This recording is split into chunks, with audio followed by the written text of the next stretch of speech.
Okay, it's been almost 3 months since I upgraded from my G29 wheel to Fanatec CSL Elite base. For all of you that are expecting an answer, is it worth it? All I can say is yes. And these are the reasons why. Much better feel of the car and the track in game, so adapting to changes in movement is much better than on G29 wheel, and it helps you push more. If you find yourself in a situation where it's really hard to find the edge, CSL Elite will help you give that small gap and make you a better time overall.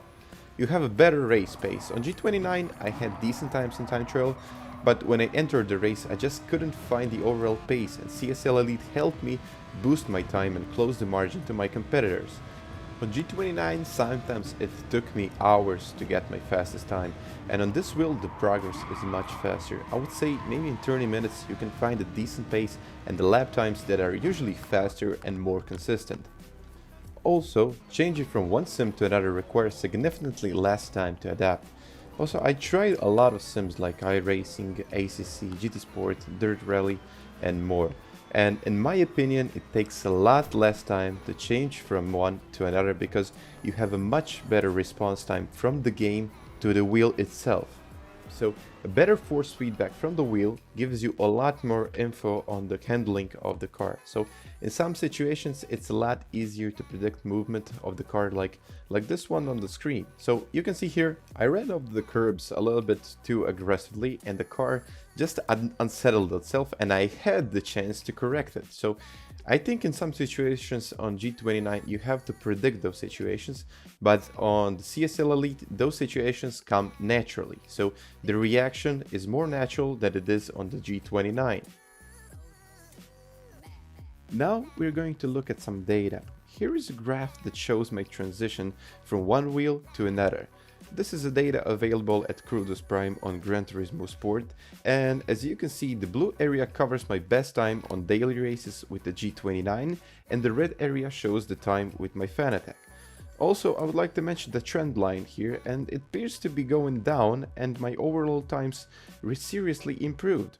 Also, a big thing here is that I invested a lot less time in making these lap times with the CSL Elite comparing to the ones that I did with the G29. So that pretty much concludes the facts that I was talking about before. As there are pros for getting the CSL, there is a big con, and that's the price. So an entry-level wheel like the G29 usually doesn't cost more than 300 euros, but the Fanatec wheel has its own price range. For example, an entry wheel level Fanatec wheel costs around 600 euros, so that's pretty much twice more. And if you're going for something better, like something like V3 pedals, that's add up to almost 1000 euros. That's significantly more, but in my opinion, if you're into sim racing, it's definitely worth it. And now let's say a few words about the setup that I usually use. First thing you want to set is the sensitivity of the wheel. So the sensitivity defines the steering angle. So if the sensitivity is set to 90, the steering wheel can only be turned to 90 degrees. And here I like to use 630 or set it to auto, and the game will automatically recognize your steering angle inputs and translate that into your game. Next thing you want to set is the force feedback. So the force feedback range is from off to 100. So the default force feedback on Fanatec wheels is 100, and I like to leave it like that, because you can always set your force feedback in game and Fanatec wheel will translate into your output. The next thing I like to set up is the shock. So the shock usually comes with the default of 100, and it's the strength of the shock or vibration motor inside the Fanatec steering wheel, and it can be adjusted from 100% to 0%. And here I like to use the 50% value. On the ABS value I like to use 100 because the default usually is off, and this feature can give you a direct and feel-able feedback about your braking inputs. Okay, so the next thing is drift mode, and usually the default is -5. And as you can see here, the drift mode reduces the overall resistance of the wheel and lets you turn the wheel more easily.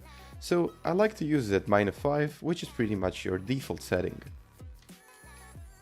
The next few things here are force, spring and damper. So these force feedback modifiers give you the ability to change your force feedback signals of the game.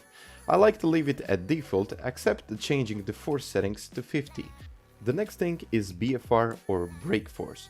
It usually comes with a default of 50. This brake force modifier gives you the ability to adjust the brake feeling according to your favor. So this is actually your own personal preference. I like to use it at 20, I try to use it at 25, but it totally depends on the inputs that you like and you feel. So give it a look, try the settings that work for you and use it like that. I would like to skip the MPS, F and C and leave it at auto. The next thing I want to talk about here is force effect intensity or FE. So it usually comes with a default of 100 and this parameter adjusts the intensity of the force effects and can make effects more smooth. So off is very smooth and low noise, while 100 is very sharp and direct. So guys, I hope you found this video helpful, and if you did, please leave a like down below and subscribe to the channel. So until the next time, bye.